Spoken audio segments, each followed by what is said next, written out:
Class 9th के exercise 6 का introduction session है। So introduction two lines and angles. Chapter के लाइंस में दो वर्ड आ रहे हैं, एक तो लाइंस और एक एंगल्स। सो लाइंस क्या होती हैं, एंगल्स क्या होते हैं, किस किस टाइप्स की लाइंस और एंगल्स के बारे में हमें पढ़ना है इस चैप्टर में, ये सब देखेंगे। ठीक है। सो सबसे पहले देख लेते हैं लाइंस के बारे में। लाइंस क्या होती हैं? लाइंस एक ब्रेथलेस लेंथ होती है। ठीक है, इस तरह की एक ब्रेथलेस लेंथ जिसकी चौड़ाई नहीं मापी जाती, कभी भी सिर्फ लंबाई मापी जाती है। ठीक है, अगर एक लाइन है तो उसे लाइन कहेंगे, अगर ज्यादा हो गई तो वो लाइंस हो जाएंगी। ठीक है, आगे है इंटरसेक्टिंग लाइंस। इंटरसेक्टिंग लाइंस कौन सी होती हैं? जो एक दूसरे को कट करती हैं। ठीक है, इस तरह से एक दूसरे को कट करने वाली जो लाइन होंगी उसे कहा जाएगा इंटरसेक्टिंग लाइंस। ठीक है, जो एक दूसरे को किसी भी पॉइंट पर क्रॉस कर रही हो या फिर कट करती हो। आगे है पैरेलल लाइंस। पैरेलल लाइंस के बारे में आप चैप्टर 5 में भी पढ़ चुके हैं। तो पैरेलल लाइंस कौन सी होती हैं? जो एक दूसरे से बिल्कुल सेम डिस्टेंस मेंटेन करके रखी। ठीक है, परपेंडिकुलर डिस्टेंस जो होगा वो बिल्कुल सेम हो। अगर यहां पर मान लीजिए 1 मीटर है तो कहीं किसी भी पॉइंट पर, हर एक पॉइंट पर सब में 1 मीटर ही होना चाहिए। या फिर हम कह सकते हैं कि जो पैरेलल लाइंस होती हैं वो कभी भी एक दूसरे को इंटरसेक्ट नहीं करती, एक दूसरे को कभी भी नहीं काटती। ठीक है, अब देखते हैं एंगल्स के बारे में। एंगल्स क्या होते हैं, किस तरह से बनते हैं?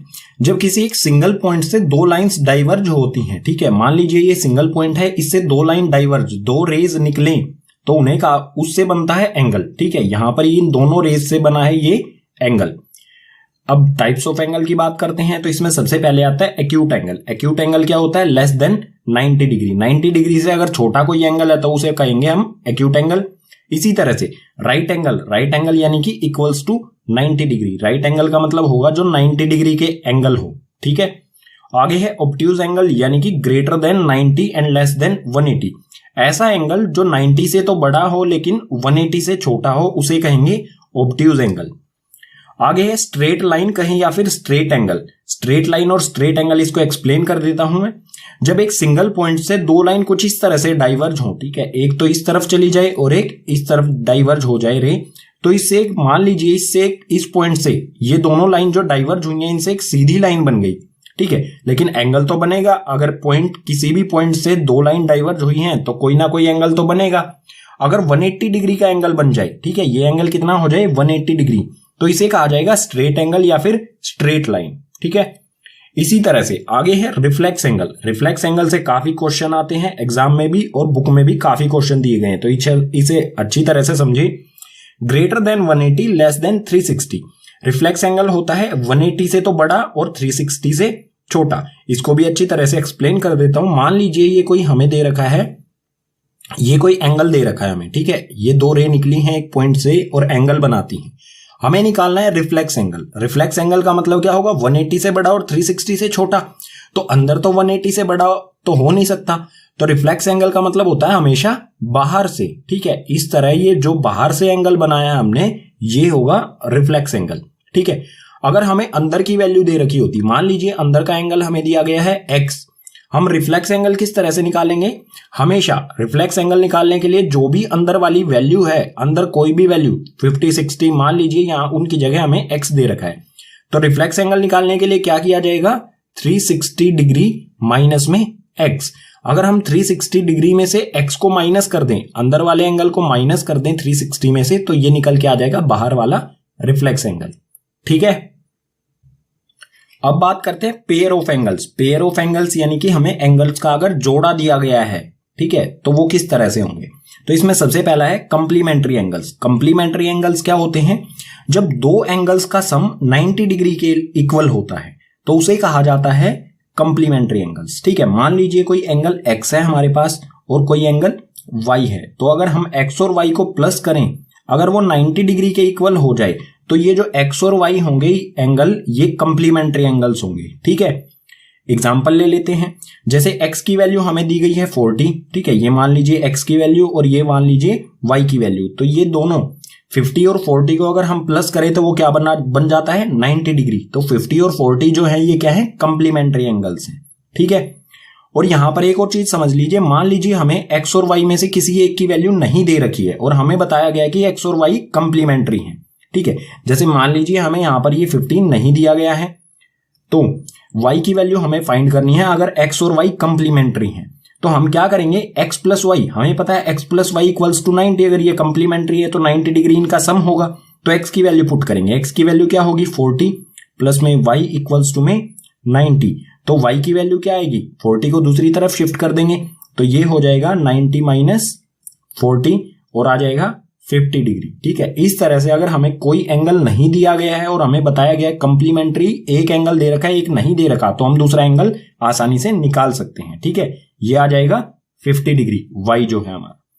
इसी तरह से आता है सप्लीमेंट्री एंगल्स। सप्लीमेंट्री एंगल्स कौन से होते हैं, जिनका सम 180 डिग्री के इक्वल होता है। सपोज कर लीजिए कोई एंगल A है और कोई एंगल B है, अगर हम इनको ऐड करें और ये दोनों किसके इक्वल हो जाएं 180 डिग्री के इक्वल, तो इन्हें कहा जाएगा सप्लीमेंट्री एंगल्स। ठीक है, सप्लीमेंट्री यानी कि ऐसे दो एंगल्स जिनका सम 180 हो।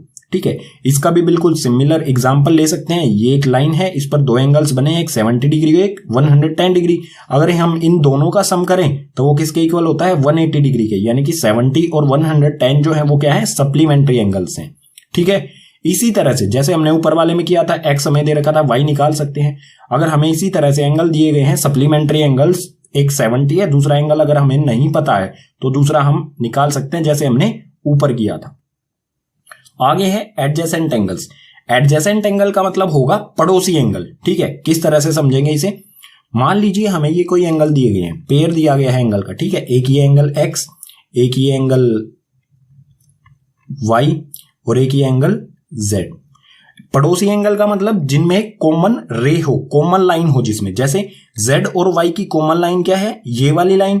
ठीक है, ये वाली रे, तो ये z और y जो होगा ये एडजेसेंट एंगल्स होंगे। ठीक है, इसी तरह से y और x में भी जो है वो कॉमन रे है, ये वाली कॉमन लाइन है, तो y और x भी जो होंगे एडजेसेंट एंगल्स होंगे। इसी तरह से ठीक है, मतलब हम z और x को एडजेसेंट एंगल्स नहीं कह सकते क्योंकि इनमें कोई भी कॉमन लाइन नहीं है, इनके बीच में y आ जाता है। ठीक है, पड़ोसी एंगल। ठीक है, पड़ोसी से समझ सकते हैं, z और y पड़ोसी हैं तो उसे कहेंगे हम एडजेसेंट एंगल्स। इसी तरह से y और x जो हैं पड़ोसी हैं तो इन्हें कहेंगे हम एडजेसेंट एंगल्स, पड़ोसी एंगल को एडजेसेंट एंगल्स। ठीक है, पेयर ऑफ एंगल्स में आगे है linear pair of angles. Linear pair of angles क्या होते हैं, इसको समझते हैं इस फिगर से। हमें एक लाइन दी गई है ये AB। ठीक है, एक सीधी लाइन है AB, इसके O पॉइंट पर कुछ एंगल्स बन रहे हैं, एक एंगल X बन रहा है, Y बन रहा है और Z बन रहा है। ठीक है, सिंगल वर्टेक्स से ही रेज जो है वो इमर्ज होके तीन एंगल बना रही हैं X, Y और Z। ठीक है, और एक सीधी लाइन के एक ही साइड में बन रही है, सारे एंगल जो बन रहे हैं वो ऊपर की तरफ बन रहे हैं। तो लीनियर पेयर ऑफ एंगल्स का मतलब क्या होगा, एक सीधी लाइन पर एक ही वर्टेक्स पर बने हुए एंगल्स का सम जो है वो 180 डिग्री के इक्वल होता है। यानी कि ये जो एंगल है x, y और z, इसका सम होगा 180 डिग्री, क्योंकि ये किस लाइन पर बन रहे हैं, बिल्कुल स्ट्रेट लाइन पर और एक ही वर्टेक्स पर बन रहे हैं। ठीक है, उसे कहा जाएगा लीनियर पेयर ऑफ एंगल्स। यानी कि मैं लिख सकता हूं x plus Y plus z equals to में 180 डिग्री।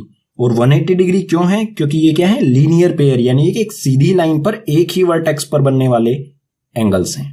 ठीक है, आगे है vertically opposite angles. Vertically opposite angles जो है वो इंटरसेक्टिंग लाइंस पर बनते हैं। जब एक लाइन, ठीक है, इस तरह से होगा, ये एक लाइन है, उसको अगर कोई दूसरी लाइन इंटरसेक्ट करे, काटे, तो बनते हैं वर्टिकली अपोजिट एंगल्स। तो वर्टिकली अपोजिट एंगल असल में होते क्या है, जैसे मान लीजिए ये एंगल है A, इसका अपोजिट एंगल, अपोजिट यानी कि बिल्कुल इसके दूसरी साइड में, ये A है, बिल्कुल इसके अपोजिट साइड में, यहां पर है तो अपोजिट साइड हो जाएगी ये, तो ये हो गया B एंगल। और जो वर्टिकली अपोजिट एंगल हैं ये इक्वल होते हैं, यानी कि A जो है वो B के इक्वल होगा, एंगल A और एंगल B इक्वल।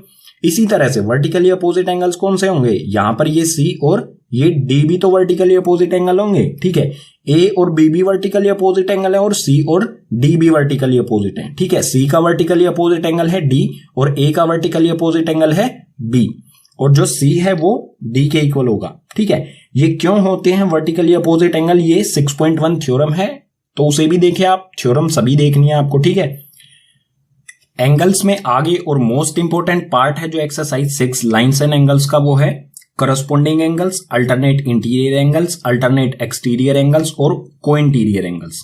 ये चारों टाइप के एंगल्स कब बनते हैं, जब कोई दो लाइन, ठीक है, दो लाइन को एक सिंगल लाइन इंटरसेक्ट करे, यानी कि एक सिंगल लाइन काटे।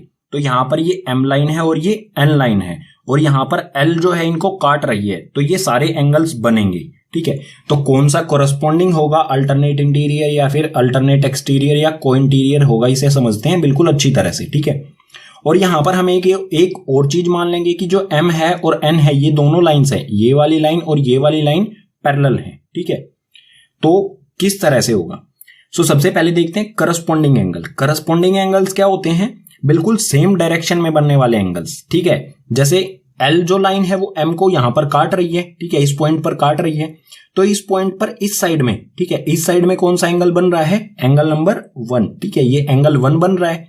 इससे आगे जाके L जो लाइन है वो N को इस पॉइंट पे काट रही है, सेम इसी डायरेक्शन में बनने वाला एंगल कौन सा है? Angle number 5। तो एंगल 1 और एंगल 5 जो है वो करस्पॉन्डिंग एंगल होंगे। ठीक है, बिल्कुल एक ही डायरेक्शन में बनने वाले एंगल। और करस्पॉन्डिंग एंगल, ठीक है, जरूरी नहीं है कि ये लाइन पैरेलल हो तो ही ये करस्पॉन्डिंग एंगल होंगे। अगर लाइन पैरेलल नहीं है, इस तरह से है, अगर लाइन पैरेलल नहीं है तो ये वाला एंगल जो है ये करस्पॉन्डिंग होंगे। ठीक है, लेकिन यहां पर जो है इक्वल नहीं होंगे। अगर लाइन पैरेलल है तो एंगल 1 और 5 करस्पॉन्डिंग एंगल इक्वल होंगे। अगर लाइन पैरेलल नहीं है तो एंगल्स जो है वो इक्वल नहीं होंगे। ठीक है, तो मैं यहां पर लिख सकता हूं एंगल 1 इक्वल्स टू एंगल 5, क्योंकि M और N क्या है? ये लाइंस है पैरेलल हैं, तो ये दोनों एंगल इक्वल होंगे और करस्पॉन्डिंग भी होंगे। ठीक है, तो एंगल 1 इक्वल्स टू में एंगल 5, ये दोनों एक दूसरे के करस्पॉन्डिंग एंगल है। इसी तरह से L M को इस तरफ बनने वाला एंगल कौन सा है? 2, इस तरफ है 6, तो 2 और 6 भी जो होंगे वो क्या होंगे? Corresponding angles. आगे मैं लिख सकता हूं एंगल 2 इक्वल्स टू में एंगल 6, क्योंकि ये क्या है? करस्पॉन्डिंग एंगल्स हैं। और करस्पॉन्डिंग एंगल्स जो पैरेलल लाइंस पर बनते हैं वो इक्वल होते हैं। ठीक है, इसी तरह से आगे भी है इसमें। यहां पर देखिए आप एंगल 3 और 6 को, सॉरी 3 और 7 को, यहां पर है एंगल 3 इस तरफ बन रहा है जहां पर L और M काट रहे हैं इस तरफ, और यहां पर बन रहा है 7, तो एंगल 3 इक्वल्स टू में एंगल नंबर 7, ये भी है करस्पॉन्डिंग एंगल्स। इसी तरह से ये 4 है और ये 8 है, तो एंगल 4 इक्वल्स टू में एंगल 8, यानी कि 4 और 8 जो है ये भी है करस्पॉन्डिंग एंगल्स। ठीक है, ये चीज ध्यान रखनी है आपको, ये इक्वल तभी होते हैं करस्पॉन्डिंग एंगल्स जब लाइंस पैरेलल दे रखी हो में। ठीक है, आगे है alternate interior angles. Alternate interior angles कौन से होते हैं इसे अच्छी तरह से समझते हैं। इंटीरियर यानी कि अंदर की तरफ, यानी कि ये क्या है? M और N के बीच में बनेंगे। ठीक है, M से इस साइड में बनने वाले और N से इस साइड में बनने वाले, उसे कहा जाएगा इंटीरियर एंगल। लेकिन अल्टरनेट का मतलब क्या है? अल्टरनेट का मतलब है जो ट्रांसवर्सल लाइन, ये काटने वाली जो लाइन है इसके सेम साइड में ना बनते हों और अपोजिट डायरेक्शन में बनते हों। ठीक है, जैसे ये एंगल नंबर 3 है। ठीक है, एंगल नंबर 3 जो है L के लेफ्ट साइड में है, तो अल्टरनेट का मतलब क्या होगा? बिल्कुल इसके लेफ्ट। अगर ये लेफ्ट में ऊपर की तरफ बना है तो अल्टरनेट का मतलब इसके जो अल्टरनेट इंटीरियर एंगल होगा वो राइट साइड में नीचे की तरफ होगा। तो ये ऊपर की तरफ बना है, नीचे की तरफ कौन सा बना है? एंगल नंबर 6, यानी कि एंगल नंबर 3 और एंगल नंबर 6 क्या है? Alternate interior angles. और अल्टरनेट इंटीरियर एंगल्स जो पैरेलल लाइंस पर बनेंगे, ठीक है, पैरेलल लाइंस पर बनने वाले अल्टरनेट इंटीरियर एंगल्स जो हैं वो इक्वल होते हैं। एंगल 3 और एंगल 6 अल्टरनेट भी हैं और इक्वल भी हैं, क्योंकि हमें M और N पैरेलल दी गई है। अगर ये लाइन पैरेलल ना होती तो एंगल 3 और 6 इक्वल ना होते, लेकिन अल्टरनेट जरूर होते। इक्वल होना और अल्टरनेट होना अलग अलग बात है। पैरेलल है तो इक्वल भी है, अगर पैरेलल नहीं है तो सिर्फ अल्टरनेट इंटीरियर एंगल्स हैं। ठीक है, तो एंगल 3 इक्वल्स टू में एंगल 6 जो है ये अल्टरनेट भी हैं, और अगर ये लाइंस पैरेलल हमें दे रखी हैं, मान लिया है हमने ये पैरेलल है, तो ये इक्वल भी हैं। इसी तरह से ध्यान से देखें आप, 3 और 6 के अलावा भी कोई सा अल्टरनेट इंटीरियर एंगल है, तो यहां पर है ये एंगल नंबर 4, ये किस तरफ बन रहा है? राइट साइड में और ऊपर की तरफ। इसका अल्टरनेट इंटीरियर एंगल क्या होगा? 5, जो कि है लेफ्ट साइड में नीचे की तरफ। तो एंगल 4 इक्वल्स टू में एंगल 5, दोनों क्या है? अल्टरनेट इंटीरियर एंगल्स, और पैरेलल लाइंस पर बन रहे हैं तो ये इक्वल भी होंगे।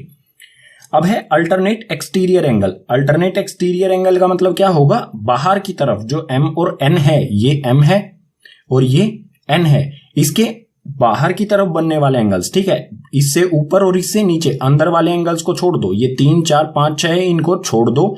1, 2, 7 और 8 में होगा ये, ठीक है, जो बनेंगे अल्टरनेट एक्सटीरियर एंगल। कंडीशन बिल्कुल सेम है। अल्टरनेट यानी कि जैसे 1 है, इसका अपोजिट 1 किस साइड में बना है, लेफ्ट साइड में ऊपर की तरफ, और इसका अपोजिट मतलब इसका बिल्कुल अपोजिट सोच लेना हमें। तो 1 के अलावा क्या होगा, मतलब ये क्या है, ऊपर की तरफ लेफ्ट साइड में, तो नीचे की तरफ राइट साइड में क्या है, एंगल नंबर 8। तो 1 और 8 जो है ये क्या है, अल्टरनेट एक्सटीरियर एंगल, ठीक है, बाहर वाले एंगल्स। तो एंगल 1 इक्वल्स टू में एंगल 8। जो भी अल्टरनेट एक्सटीरियर एंगल्स होते हैं पैरेलल लाइंस पर, तो वो इक्वल होते हैं, ठीक है, सिर्फ पैरेलल लाइंस पर ही इक्वल होंगे। अगर पैरेलल लाइंस नहीं है तो ये एंगल्स इक्वल नहीं होंगे। इसी तरह से एंगल 2 और एंगल 7 भी क्या है, बिल्कुल अपोजिट है। ये इस साइड में है ट्रांसवर्सल लाइन के, ये इस साइड में है, ये ऊपर है, ये नीचे है। तो एंगल 2 इक्वल्स टू में एंगल नंबर 7, ये भी है अल्टरनेट एक्सटीरियर एंगल। अब आगे है को इंटीरियर एंगल। को इंटीरियर एंगल क्या होते हैं, इसे भी समझते हैं। जस्ट अ सेकेंड, रब कर लेता हूं मैं इसे। को इंटीरियर एंगल, को इंटीरियर फिर से क्या है, इंटीरियर यानी कि M और N के अंदर की तरफ बनने वाले एंगल्स हैं। ये जो लाइन है M और N, इनके अंदर वाले एंगल्स। को इंटीरियर यानी कि ट्रांसवर्सल लाइन जो है उनके सेम साइड में बनने वाले एंगल्स। जैसे यहां पर देखो, सेम साइड में दोनों एंगल्स जो है वो दोनों लेफ्ट साइड में वाले होने चाहिए, जैसे एंगल नंबर 3 और एंगल नंबर 5। और ये एंगल 3 और 5 अगर पैरेलल लाइंस पर बने हैं, मतलब ये 3 और 5 को क्या कहेंगे हम, को इंटीरियर एंगल, ठीक है। और ये जो अगर पैरेलल लाइन पर बने हैं तो एंगल 3 और एंगल 5 को अगर हम सम करें तो ये 180 डिग्री के इक्वल होता है, ठीक है। सिर्फ पैरेलल पर 180 डिग्री के इक्वल होता है, अगर ये लाइंस पैरेलल नहीं है तो 180 डिग्री के इक्वल नहीं होगा। इसी तरह से ये तो लेफ्ट वाले एंगल्स थे। अगर इंटीरियर एंगल जैसे कि 4 और 6 है, ये भी क्या है, को इंटीरियर एंगल, ठीक है। इसे भी हम क्या लिखेंगे, एंगल नंबर 4 इक्वल्स टू में प्लस में एंगल नंबर 6 इक्वल्स टू में 180 डिग्री। इनका भी सम क्या होगा, 180 डिग्री, और ये भी क्या होंगे, को इंटीरियर एंगल, ठीक है। ये बहुत इंपॉर्टेंट कॉन्सेप्ट है, चारों जो भी एंगल्स हैं बहुत इंपॉर्टेंट है। मतलब जो एक्सरसाइज 6 है वो टोटली डिपेंड है इन चारों टाइप्स के एंगल्स पर, ठीक है। इसके अलावा आपको सभी थ्योरम्स करनी होंगी जो कि आपको एक्सरसाइज 6 की प्लेलिस्ट में मिल जाएंगी। प्लेलिस्ट का लिंक जो है इस वीडियो के डिस्क्रिप्शन बॉक्स में आपको मिल जाएगा, ठीक है।